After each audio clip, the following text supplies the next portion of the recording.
All right, everyone, get ready because we are diving deep into strapless wedding dresses today. And I mean, really deep. We'll be looking at what makes this style so popular and, yeah, maybe even bust some myths along the way. Our guide for this deep dive is a blog post from an actual bridal shop. So whether you're a bride yourself, maybe helping a friend plan their wedding, or just love fashion and all the little details, you're going to love this. Okay, so the blog starts off by talking about just how popular strapless dresses are. And yeah, I get it. They always look so classic and elegant. But you know what I've always wondered? What makes them so flattering on so many different people? It's interesting. The blog actually connects this popularity to the different silhouettes a strapless dress can have. You've got the mermaid style that really hugs the body, the A-line for that princess A look, even sheath dresses, which are more minimalist. So each silhouette really accentuates different features, and I think that's a big reason why you see them on so many different body types. That makes a lot of sense. I think I would just kind of lumped all strapless dresses together in my head. But yeah, the silhouette definitely changes things up. But okay, let's be real for a second. There's always that little voice in the back of my mind wondering, how does that thing even stay up? Hmm. Thankfully, the blog talks about that too. Honestly, it's not what I was expecting at all. Right. You'd think it was all about, like, the grip at the top. But the blog really emphasizes that the support actually comes from the bodice and how it fits around the ribs and hips. Like, it has to be snug, almost like a corset. I've always imagined boning as this super stiff and uncomfortable thing, like something out of a history book. But the blog says it's usually flexible plastic these days. Can you explain how that works to keep the dress up? Yeah, so it's actually pretty clever. The boning is like an internal structure, so it stops the fabric from collapsing or wrinkling. It basically gives the bodice its shape and helps to distribute the weight of the dress evenly. Think of it like internal scaffolding, but way more comfortable. Oh, okay. So that's why they always look so smooth and sculpted. The blog mentions different types of boning too. Is there a big difference between, say, plastic boning and steel boning? Oh, yeah, for sure. The blog mentions this quickly, but it's worth emphasizing. Plastic boning is definitely more common now, especially for dresses that are more lightweight. It's comfy and flexible, but it might not give enough support if you have a larger bust. Steel boning is more rigid, so it gives way more support, but it can also feel a bit less forgiving. It's usually used in dresses with those really structured bodices, or for brides who just need that extra hold. So it really depends on the style of the dress and what the bride needs, right? Exactly. It's all about finding that balance between support, comfort, and just the overall look of the dress. All right, I'm starting to see how much goes into making a strapless dress that looks and feels amazing. It's way more than just picking a pretty top. There's like a whole science to it. And speaking of the top, let's talk about cups and necklines. The blog gets into a lot of detail here, and I think this is where a lot of brides might have questions. You're right. The blog uses some pretty strong visuals to show what happens when cups don't fit right. And yeah, that is not the look you want on your big day. Definitely not. Mm. So besides just getting the right cup size, what else should brides keep in mind when it comes to the fit of the bodice and those cups? The blog highlights a point that I think a lot of people miss. It's about the shape of the cups themselves. Some cups are made to create more cleavage, while others give you a more natural shape. So brides really need to think about the kind of look they're going for and choose cups that actually complement their shape and the style of the dress. That's a really good point. So it's not just about the size, it's about finding cups that flatter you too. What about necklines? The blog mentions a bunch of different options, from sweetheart to plunge. How does choosing a neckline play into the overall support and look of the dress? The neckline can definitely change both the style and how much support the dress gives you.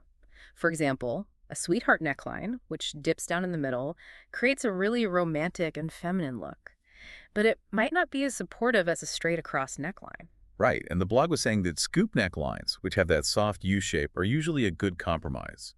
They give you more support than a sweetheart neckline, but they still have that softer, more feminine feel than a straight across. Exactly. And then you have the more, I guess, daring options like the plunge neckline. It's super trendy right now, but you need a certain confidence to pull it off. Yeah. And you might need some extra support, like strategically placed boning or even fashion tape. So there's a lot to think about when it comes to picking the right neckline. I bet a bride's personal style plays a big role too. Some brides might want that classic, kindless look, while others want something more modern and edgy. Definitely. And that's what's so great about strapless dresses. They're so versatile, both with the silhouette and the neckline. There's really a strapless option for every bride and every style out there. All right, so we've covered the front of the dress. But the back can be just as important And the blog really gets into all the options here.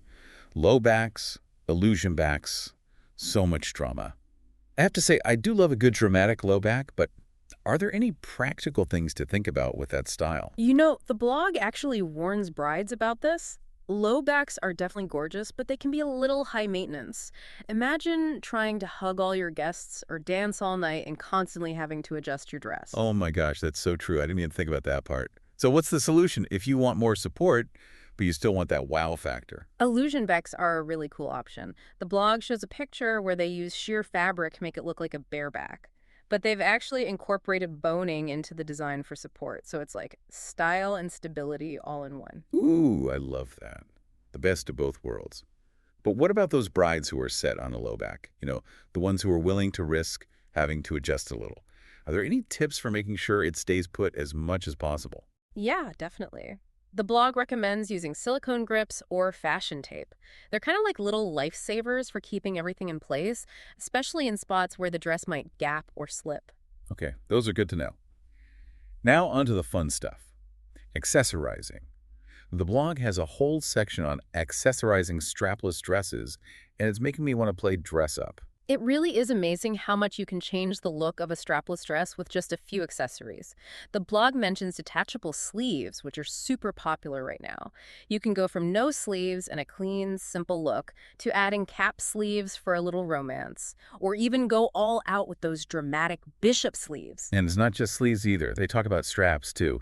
Lace, beaded, spaghetti straps, there are so many choices. Yeah. I love the idea of adding a lace topper or even off-the-shoulder straps for a different look. What's really cool is that these accessories aren't just about the look. They can actually make the dress more functional too. Like adding straps can give you more support and peace of mind, especially if you have a larger bust or you know you'll be dancing all night. That's such a good point. It's like having multiple dresses in one. You can change up the look for different parts of the wedding, like the ceremony versus the reception. A lot of brides I talk to worry about whether a strapless dress will actually look good on them. The blog specifically says that strapless dresses are flattering on pear shapes. Is there any truth to that? Yeah, the blog is definitely right about that. Pear shapes usually have narrower shoulders and a wider hip area. So a strapless dress, especially one with a fitted bodice and a flowy skirt, can create a more balanced look because it accentuates the shoulders and upper body. So it's about playing up your best features. But what about other body types? Can anyone wear a strapless dress? Oh, for sure. The key is to find the right silhouette and neckline for your shape. And this is where a really good bridal consultant can be so helpful. They can help you navigate all the different options and guide you towards styles that flatter your unique features. It's like having a personal stylist for the most important outfit you'll ever wear. I love that the blog emphasizes how important it is to get expert advice. Okay, we've talked about a lot here. The mechanics of how a strapless dress stays up, different silhouettes and necklines and back options, even accessorizing. It's incredible how much goes into picking the right dress. And you know, what's really interesting is that strangless dresses haven't always been this popular. If you look back at the history of wedding fashion, it's a totally different picture. Oh, that's interesting. What did brides wear before strapless dresses were the in thing? Picture those old Victorian-era wedding portraits. You know, long sleeves, high necklines, layers and layers of fabric. Back then, it was all about modesty and tradition. So how do we get from those super covered up styles to the more revealing looks we see today? It was a gradual change, influenced by things like society, fashion trends, even Hollywood glamour. As women started to have more freedom and independence, hemlines got shorter and silhouettes got more streamlined. The strapless style actually became popular in evening wear first. Think Marilyn Monroe. She really made it synonymous with being confident and, well, sexy. Yeah, I can see that. Those Hollywood images must have had a big impact on wedding dresses, too. Oh, absolutely. As brides wanted to look like their favorite movie stars, the strapless wedding dress slowly became more accepted, and eventually it became a staple in bridal shops. It's so cool to see how fashion reflects the times. It's not just about the clothes themselves, it's about what's going on in society and what people want to express. So now that we've taken this little trip through history, I'm curious about the future. What do you think is next for strapless wedding dresses? Will they always be a classic, or are we going to see some big style changes in the coming years? Well, fashion is always changing. It's hard to predict. But I think it's safe to say that the strapless dress has earned its spot as a classic. It's so versatile and adaptable, I think designers will keep finding new ways to reinterpret it for years to come. I agree.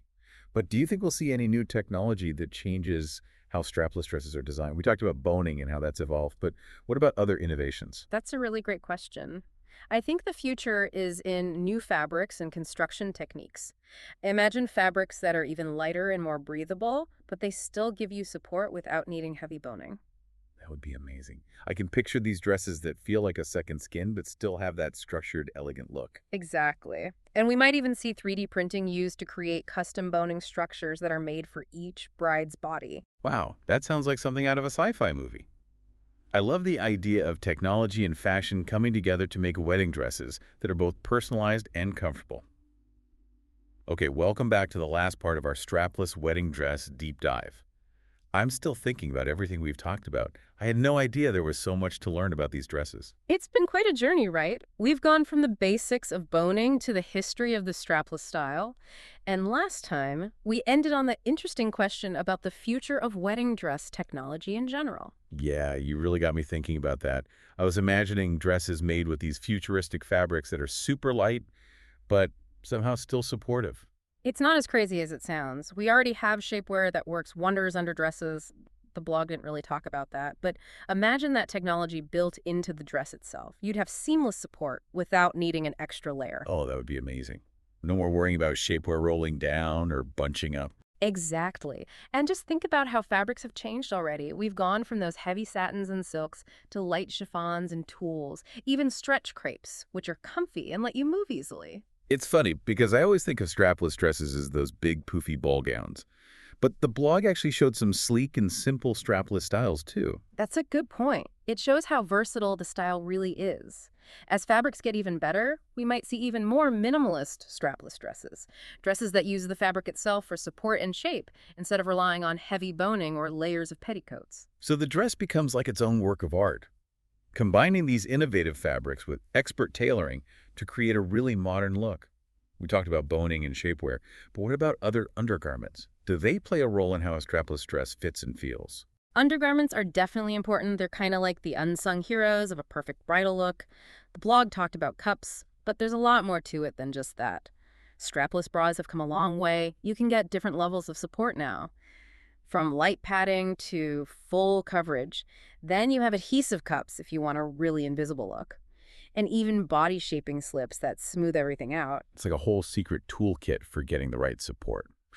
And the best part is, brides can choose what works for their body and the style of their dress. Exactly. It's about finding what makes you feel good and confident. And I think that's the most important thing we can take away from this whole deep dive. I totally agree. It's not about trying to fit into some perfect bridal image or suffering for fashion. It's about being yourself and finding a dress that makes you feel amazing, whether it's strapless or something else entirely. With all the new technology and the focus on personal style these days, brides have more options than ever before. They can create a wedding look that really shows who they are. I think that's a great point to end on. This deep dive has been so much more than just talking about fashion. It's been about history and technology and the power of expressing yourself. It's been awesome exploring all this with you. And to everyone listening, I hope you've learned something new about the art and the innovation that goes into making a wedding dress. And remember, whether you're dreaming of a strapless dress or something totally different, the most important thing is to find a dress that makes you feel beautiful and confident and ready to celebrate your love. Until next time, happy wedding planning. And may your walk down the aisle be filled with joy, love, and the perfect dress.